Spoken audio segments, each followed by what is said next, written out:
Welcome to Poetry Changes Lives. Poetry meets history. Every day of the year in my little book, Poetry Changes Lives. Here it is. There's a hardcover version as well. poetrychangeslives.com is the website, of course, where you can read and buy it if you wish. Today I'm talking about the registration of the Pemberton Medicine Company in Atlanta, Georgia in 1886. This was started by a certain Colonel John Pemberton, and it would later become the Coca-Cola Company.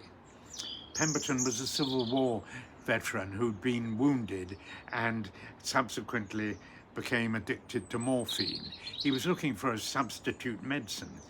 Coca-Cola was initially sold for 5 cents a glass in soda fountains, which were a highly popular sort of cafe type places in America in those days at the end of the 19th century.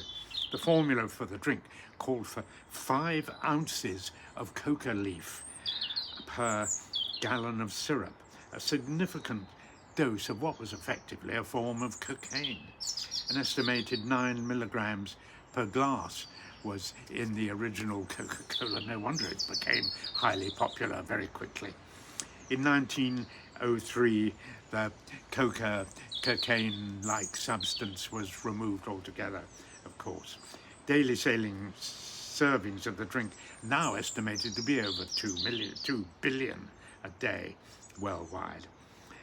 Coca-Cola has been drunk in outer space, all over the place. The word Coca-Cola today is the second most highly recognized word in the world. The first most recognizable is OK, of course.